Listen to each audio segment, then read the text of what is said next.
നമസ്കാരം. എല്ലാ സജ്ജനങ്ങൾക്കും ദിവീസ് ഡിവൈൻ വേൾഡിന്റെ പുതിയൊരു വീഡിയോയിലേക്ക് സ്വാഗതം. ഇന്നത്തെ എൻ്റെ വിഷയം ഗുരുവായൂരപ്പന്റെ നിർമാല്യ ദർശനത്തെ കുറിച്ചാണ്.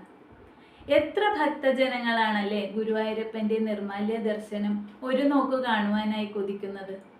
പലരും എത്ര പ്രാർത്ഥിച്ചിട്ടും സാധിക്കാത്ത ഒരു കാര്യം തന്നെയാണ് ഈ നിർമാല്യ ദർശനം എന്ന് പറയുന്നത്. അതിന് നമ്മൾ മാത്രം വിചാരിച്ചാൽ പോരാ, സാക്ഷാൽ ഉണ്ണിക്കണ്ണനും കൂടി വിചാരിക്കണം. എങ്കിൽ മാത്രമേ നമുക്ക് ഗുരുവായൂർ പോയി നിർമാല്യ ദർശനം സാധ്യമാകൂ. അതിന് എല്ലാ ഭക്തജനങ്ങൾക്കും സാധിക്കട്ടെ. എന്താണ് നിർമാല്യ ദർശനം? തലേ ദിവസം രാവിലെ മുതൽ രാത്രി അത്താഴ പൂജ വരെ ചെയ്ത ശേഷം മേൽശാന്തി നടയടച്ചു പോകുന്നു. മേൽശാന്തി നടയടച്ച ശേഷം ആ ബിംബം ദേവതകൾ വന്ന് പൂജിക്കുന്നു എന്നാണ് വിശ്വാസം. പിറ്റേ ദിവസം വെളുപ്പിന് മേൽശാന്തി വന്ന് നട തുറന്ന് ഭക്തജനങ്ങൾക്കായി ദർശനം നൽകുന്നു. ഭക്തജനങ്ങൾ ഈ ബിംബം ദർശിക്കുമ്പോൾ അവരുടെ സർവ്വ പാപങ്ങളും വിമുക്തമാകുന്നു. ഈ ദർശനത്തിനാണ് നിർമാല്യ ദർശനം എന്ന് പറയുന്നത്. തലേ ദിവസത്തെ ആഭരണങ്ങളോടുകൂടി ഉണ്ണിക്കണ്ണനെ കാണാൻ സാധിക്കുക അത് പൂർണ്ണ പുണ്യമാണ്. ഈ നിർമാല്യ ദർശനത്തിലൂടെ നമുക്ക് ലഭിക്കുന്ന ഗുണങ്ങൾ എന്തെല്ലാമാണെന്ന് അറിയാമോ? നമ്മുടെ സകല പാപങ്ങളും ഈ ഒറ്റ ദർശന മാത്രയിൽ തന്നെ പോകുന്നു എന്നുള്ളതാണ് സത്യം.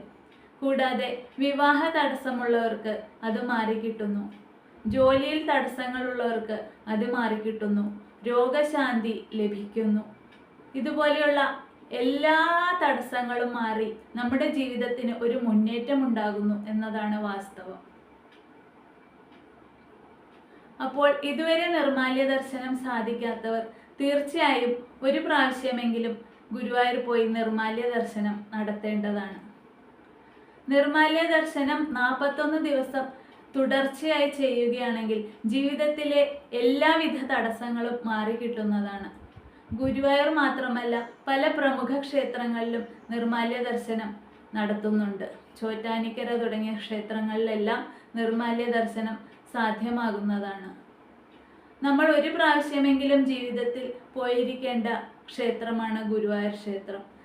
ഗുരുവായൂർ ക്ഷേത്രത്തിലെ നിർമാല്യ ദർശനത്തിന് അനേക ഫലസിദ്ധികളാണ് ഉള്ളത്.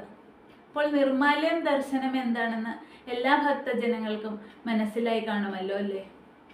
ഇനിയുള്ള ഒരു പ്രധാനപ്പെട്ട കാര്യം, ഇനി വരുന്ന ഈ ജൂൺ 6-ാം തീയതി ഏകാദശിയാണ്.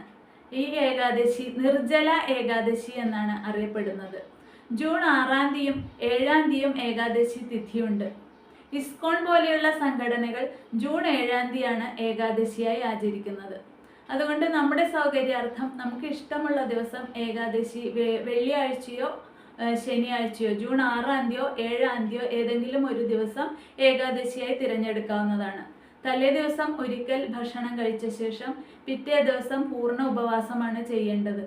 ഈ വരുന്ന ഏകാദശി വളരെ പ്രയാസമുള്ള ഒരു ഏകാദശിയാണ്. കാരണം എന്താണെന്ന് വെച്ചാൽ നിർജ്ജല എന്ന് പറഞ്ഞാൽ ജലം പോലും കുടിക്കാതെയാണ് നമ്മൾ ഏകാദശി ആചരിക്കേണ്ടത്. അത് എത്ര പേർക്ക് സാധ്യമാകുമെന്ന് അറിയില്ല. പക്ഷേ ഈ ഏകാദശി നമ്മൾ എടുക്കുകയാണെങ്കിൽ ഈ ഒരു വർഷത്തെ 24 ഏകാദശികളും എടുത്തതിൻ്റെ ഒറ്റ ഫലം ഈ ഒറ്റ ഏകാദശി കൊണ്ട് തന്നെ ലഭിക്കുന്നു എന്നുള്ളതാണ് വാസ്തവം. അതുകൊണ്ട് സാധിക്കുന്നവരെല്ലാം, ആരോഗ്യം അനുവദിക്കുന്നവരെല്ലാം തന്നെ ഈ ഏകാദശി എടുക്കേണ്ടതാണ്.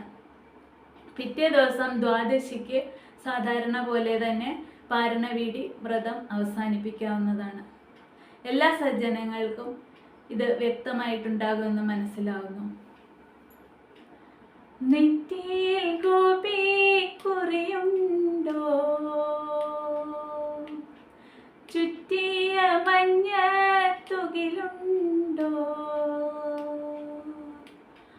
നെറ്റിയിൽ ഗോപി കുറിയുണ്ടോ, ചുറ്റിയ മഞ്ഞ തുകിലുണ്ടോ, മുറ്റത്തു പയ്യുകൾ നിൽപ്പുണ്ടോ, കസ്തൂരി കാറ്റിനു മണമുണ്ടോ, അതു കണ്ണൻ കണ്ണൻ കണ്ണൻ, അതു കണ്ണൻ കണ്ണൻ കണ്ണൻ, അതു കണ്ണൻ കണ്ണൻ കണ്ണൻ, അതു കണ്ണൻ കണ്ണൻ കണ്ണൻ. കൃഷ്ണ ഗുരുവായൂരപ്പ ശരണം ശരണം ശരണം.